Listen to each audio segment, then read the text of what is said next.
The old saying is it takes 5 years to evaluate a draft class, though I've always felt that's a little generous. 3 years is usually enough time to give teams an idea of what they have. There are always exceptions, but after 3 years, the prospects should have separated themselves from the suspects. With the shortened 2020 amateur draft set to take place next month, this is as good a time as any to go back 5 years and review the 2015 draft. That 2015 draft class has not yet produced a major award winner, but it did produce an MVP runner-up, a few World Series champions, and a handful of All-Star Game selections. Wins above replacement, or WAR, is neither perfect nor the definitive stat to measure performance. It does work very well for an exercise like this though. So, with an assist from baseball-reference.com, let's review the 2015 draft class. The 2015 draft class is one of the weaker draft classes in recent memory. Only 2 2015 draftees have amassed at least 10 WAR in their careers thus far. At this time last year, 5 2014 draftees reached 10 WAR, and Alex Bregman is clearly the draft's best player.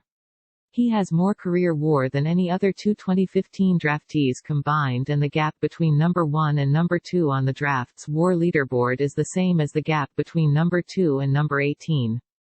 Bregman, a former LSU Tiger, was viewed as the 2015 draft's safest pick because he has an outstanding approach and great baseball instincts, as well as Gold Glove defensive chops.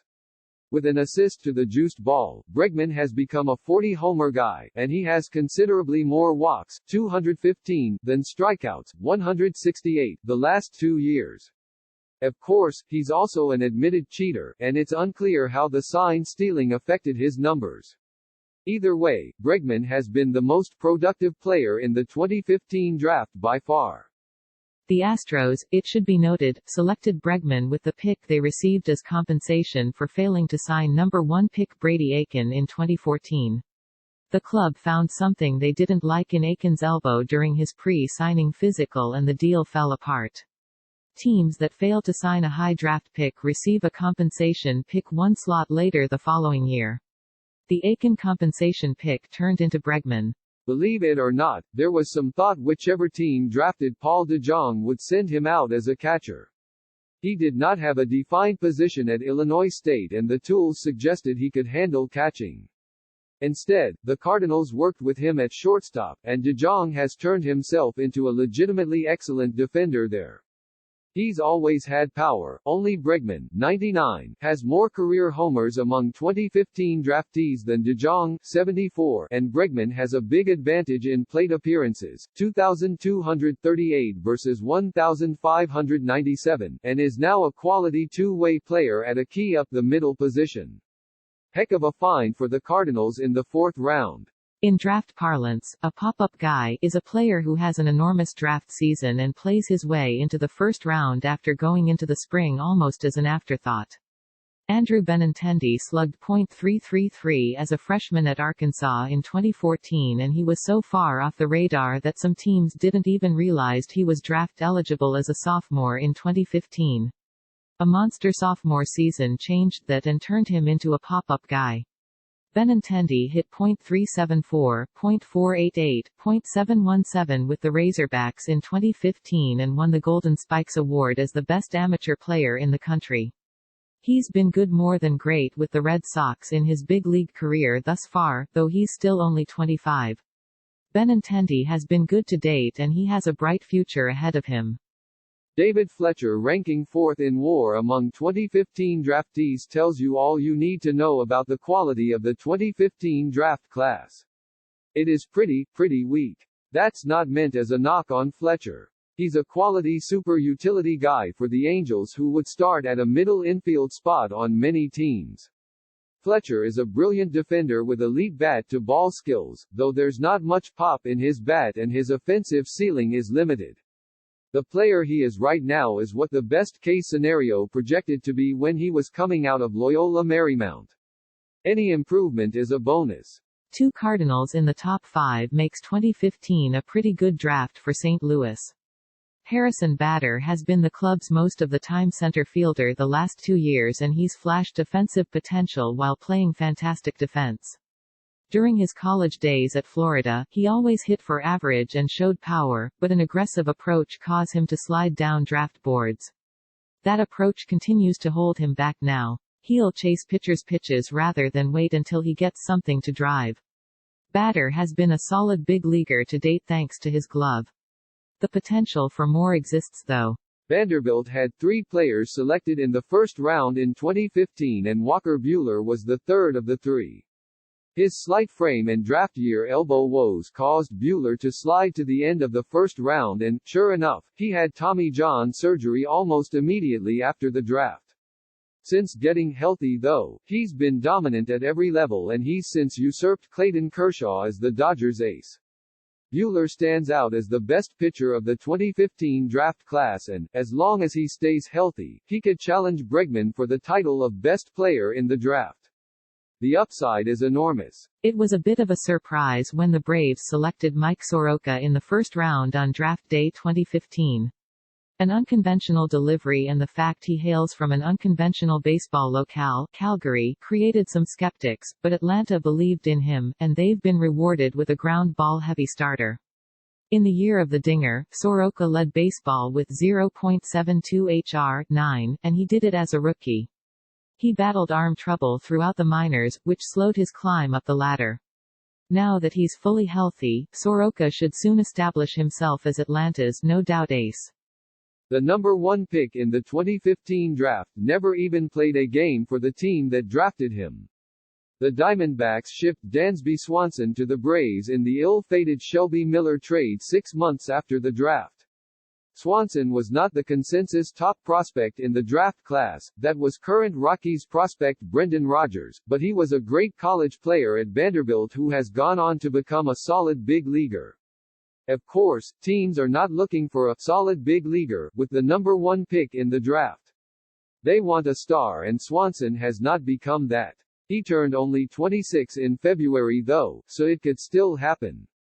Defensive concerns and the fact he didn't face great competition while at Maryland caused Brandon Lowe to be underrated heading into the 2015 draft.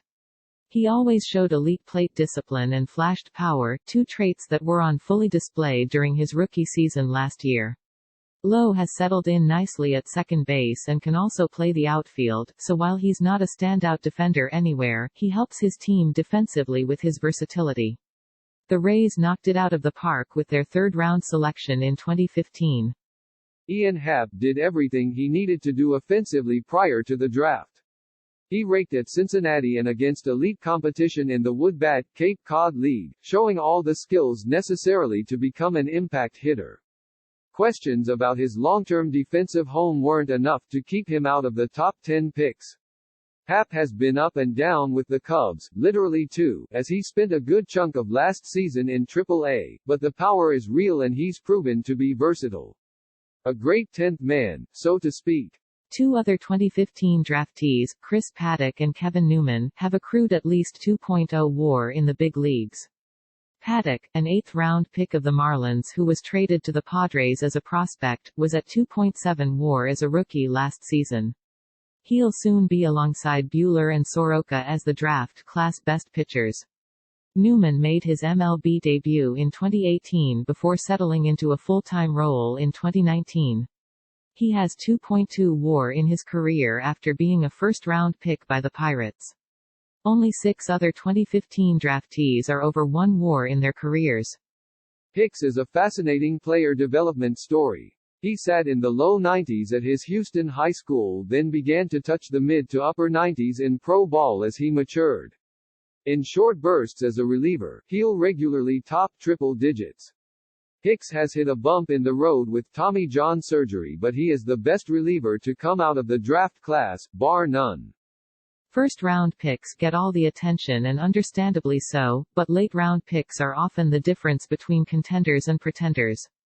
The ability to find hidden gems and turn those late-round picks into useful big league players, even if they're middle relievers or bench players, can make a huge difference in a pennant race. Here are the best players drafted after the 10th round in 2015, listed alphabetically. Seth Brown, a product of NAIA baseball powerhouse Lewis Clark State College in Idaho, is the stereotypical athletics player. He has great plate discipline and some power, hammers pitchers of the opposite hand, and provides a little defensive versatility. In his case, he's a lefty swinger who punishes righties and can play first base and the outfield. Brown has always been old for his minor league level, but he did finish last year in the big leagues and had a productive 26-game stint with the A's. .293, .361, .453. He should see more playing time going forward. It took a few years, but former UMass Lowell infielder Danny Mendick finally established himself as a bona fide big league prospect 2 years ago, when he discovered some power in Double-A. He hit 14 homers in 2018 after hitting 17 from 2015 to 17, and he followed it up with 17 home runs in the minors in 2019. That earned Mendick a September call-up and gives him a chance to stick around as a utility player, or perhaps more, given his defensive versatility. What do you do with a junior college outfielder with elite speed and great bat-to-ball skills? You move him to shortstop, of course. That's what the Astros did with Miles Straw, at least eventually. The former 12th-round pick won the minor league batting title in 2016, the year after being drafted, and he's put himself in position to carve out a role as a high-end utility player who can impact the game in several different ways. A few dozen players selected after the 10th round in 2015 have reached the big leagues, but only a handful have produced positive WAR. Here are the most notable after Brown, Mendick, and Straw. Beatty, a lefty platoon bat, and Stashik, a high strikeout reliever, will have an opportunity to carve out long-term roles once baseball returns. Sandoval has blossomed into a quality prospect with a chance to have a career near the middle of a big league rotation. The Astros sent him to the AL West rival Angels in the Martin Maldonado trade in 2018. Even though players are getting to the big leagues and having an impact quicker than ever before, there are several 2015 draftees who are either still developing in the minors or just now getting their feet wet in the majors. These players aren't busts. They're still developing. Here are 5 2015 draftees who are on the cusp of making a name for themselves, listed alphabetically. Known as Trent Clark at the time of the draft, Trent Grisham spun his wheels in the minors for several years. He hit .233, .356, .337 in 107 games in Double-A as recently as 2018, before enjoying a breakout 2019 season. The breakout earned him his first taste of the big leagues, which, unfortunately, led to his backbreaking error in the NL wild card game. Grisham, a Texas high school product, seems to have finally struck a balance between disciplined and passive at the plate, and he'll get a chance to earn an everyday role with the Padres once baseball returns. He was acquired from the Brewers in this past offseason's Luis Urias trade. The son of former big leaguer Charlie Hayes, K. Brian Hayes didn't get the memo that Triple-A used with the juiced ball last year. He slugged only 10 homers in 110 Triple-A games. Despite that, Hayes has a great approach and projects to be an above-average hitter, and he's always been a standout defender at third base, dating back to his time in the Texas prep ranks. Hayes legitimately might be the best defensive player at any position in the minors. He's certainly in the conversation. The Pirates put Hayes on their 40-man roster this past offseason, and he's a consensus top 100 prospect. He is their third baseman of the future. Baseball America, ESPN, and MLB.com all ranked Rogers, not Bregman or Swanson, as the number 1 prospect in the 2015 draft. He has consistently ranked among the best prospects in the game over the years. Baseball America ranked him as one of the 40 best prospects in baseball every year since 2016 and one of the 23 best prospects every year since 2017, and Rogers made his big league debut last season. It didn't go well, .227, .272, .250, and it only lasted 25 games before he needed season-ending shoulder surgery, but Rogers is still only 23, and the Florida high school product is still a big part of the long-term picture in Colorado. Catchers, especially high school catchers, are notoriously slow to develop because the position comes with so much responsibility. Defensive work usually means a fence gets put on the back burner in the low minors, then the guy has to play catch up with the bat. Tyler Stevenson has steadily climbed the minor league ladder with the Reds. He had his best season last year, in his first taste of Double-A, and he was added to the 40-man roster this past offseason. Some time in Triple-A will be necessary, but Stevenson is one of the game's top catching prospects, and he's not far away from helping Cincinnati. The Astros held 2 of the top 5 picks in 2015. They used the number 2 pick, the compensation pick for failing to sign Aiken in 2014, on Bregman. They used the number 5 pick on Florida high schooler Kyle Tucker. Tucker has had several cups of coffee with Houston the last 2 years but has yet to carve out a full-time role. He's ranked as an elite prospect the last few years and he had a 30-30 season at Triple-A in 2019. Tucker has done just about everything he's needed to do in the minors. He's ready for an extended big league opportunity, and the impending free agencies of Michael Brantley, Josh Reddick, and George Springer could create it. Inevitably, some high 2015 draft picks simply have not worked out. That's baseball. Here are some of the most notable busts from the 2015 draft class. Carson Fulmer was the second of 3 Vanderbilt players selected in the 2015 first round, sandwiched between Swanson and Buehler. His college track record was as good as it gets, but a small-ish frame and a maximum effort delivery created serious long-term questions. It was unclear whether Fulmer would hold up as a starter or ever have even average command. The White Sox have never shied away from unconventional deliveries, see Chris Sale, and they fast-tracked Fulmer to the big leagues. He made his debut in June 2016. Fulmer was the first 2015 draftee to reach MLB, but he has not had any success in any role at any level. Fulmer, now 26, has a career 6.56 ERA in 94 2/3 MLB innings and a career 5.01 ERA in 353 2/3 minor league innings. It would take a monumental mechanical overhaul for Fulmer to turn his career around.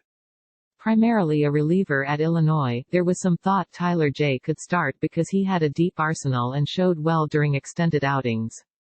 The early returns were promising, but injuries and mechanical issues eventually forced a return to the bullpen, and Jay has not yet had consistent success in pro ball despite a wipeout slider.